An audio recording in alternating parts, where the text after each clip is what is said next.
There is a wise saying that if you have hairy buttocks, you should not cross besides the fire. Now, Simba Arati, the governor of Kisii County, knows very well his buttocks are hairy and is crossing near the fire, in fact jumping on the fire. Fred Matiang'i, in as much as his influence is dwindling in Kenya, his influence in Kisii is unmatched.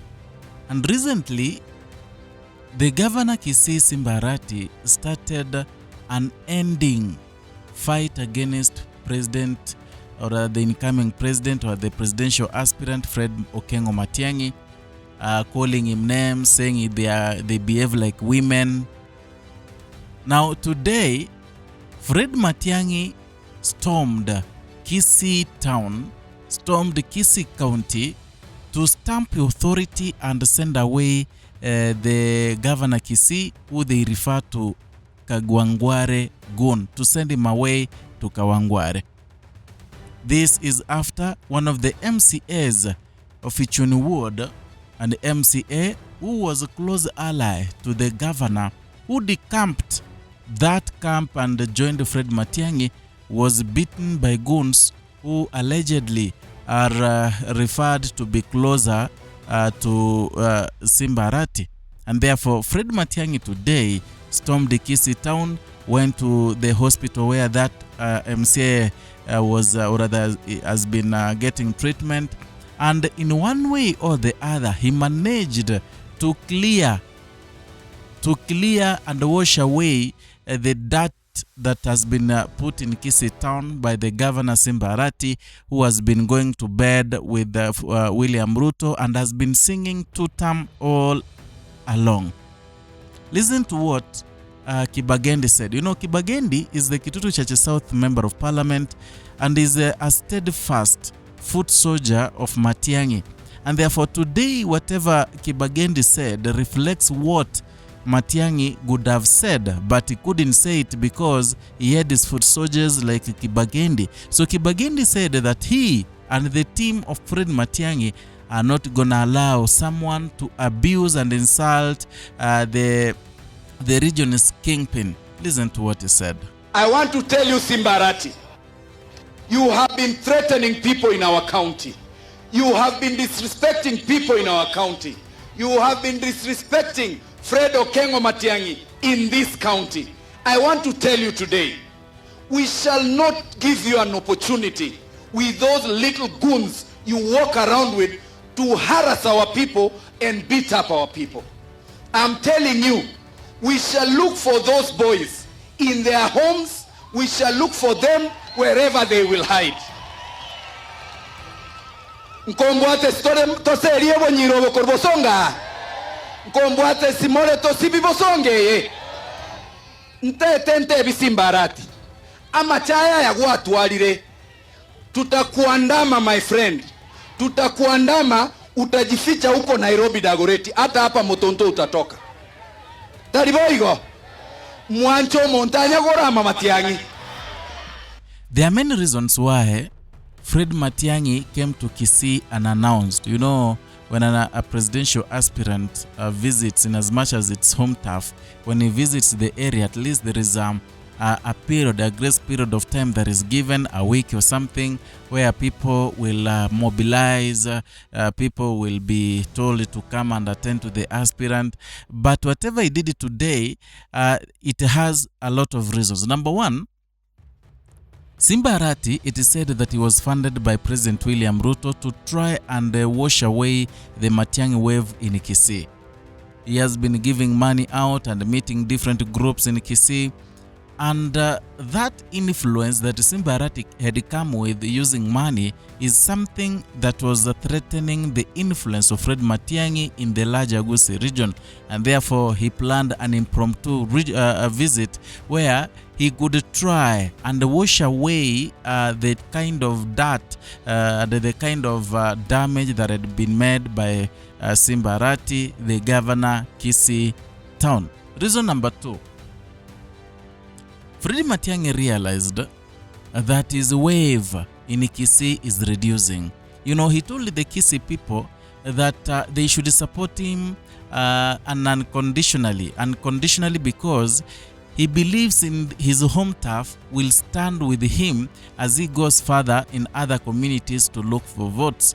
Therefore, he realized that his support, his wave is now dwindling in Kisii, and therefore tried to make a stopover to try and to harness the energy that used to be there, so that they can try and push a narrative that a Kisii man equally is vying for president come 2027. That is reason number 2. Reason number 3, it is because his people now are being beaten like drummers. Hallelujah. Let's take the case of the Ichuni Ward MCA Wycliffe Siocha, who was beaten in daylight, in broad daylight, while people, watching. Some tried to engage them, tried to separate the fight, but they were equally beaten. Siocha is an example of other many people who have been beaten, but they did not come to the limelight. They did not expose them. So Wycliffe Siocha was beaten thoroughly, and he has been staying in hospital close to 1 week. And that tells you the intensity of the beatings this MCA received. Remember, this is an elected member of county assembly who was beaten so bad. What if it was a common mwananchi? So goonism was another reason why Fred Matiang'i arrived in Kisii, in as much as it was an impromptu meeting, but he arrived there to tell Kisii residents to try and protect themselves. And in fact, they came with a narrative that those goons who beat up that MCA, they should be looked for one by one, even in their houses where they are hiding. Because since then, reports indicated that they have been hiding, and one was apprehended recently by angry residents who believe that Fred Matiang'i should not be talked ill of. And that is where the problem comes in. And I told you in the start of this video that if you know your buttocks are hairy, you should not go near the fire. And the Simba Arati knew that in as much as Fred Matiang'i may not be given the ticket to run for as the flag bearer of opposition, in Kisii people love Fred Matiang'i like nothing else. They love him. Yani watu wanampenda to an extent. Whoever who does not align himself or herself with Matiang'i is done with, and that is political oblivion. Is going to die politically. People want to align with Fred Okengo Matiang'i, and it's known. So the act of Simba Arati trying to deviate, trying to rebel, move a different direction will haunt him and will make him maybe lose the coming election when he will be defending his position as the governor of the great Kisii County. You can't go against Matiang'i in Kisii, and that is why every leader, everyone who wants to be elected has started to align himself or herself with Fred Matiang'i, saying that he's going to vie from, or rather using Jubilee ticket, just like that. But for Simba Arati, I don't know who his advisors are, but again, we understand that if Simba Arati right now dumps William Ruto and starts supporting Fred Matiang'i and opposition, trust me, he will be arrested in not less than 3 days by police officers. ESCC will be on his neck. Very many things. This government will make him go mad. That is why he decided to be in the 2-term. But unfortunately, he's in the 2-term and still throwing insults on Fred Matiang'i, who is loved by the people of the great Kisii County. So today's idea was to send away Simba Arati and introduce a new governor to the Kisii residents, and that is Ezekiel Machogu, who used to be the cabinet secretary education. I don't know what you think.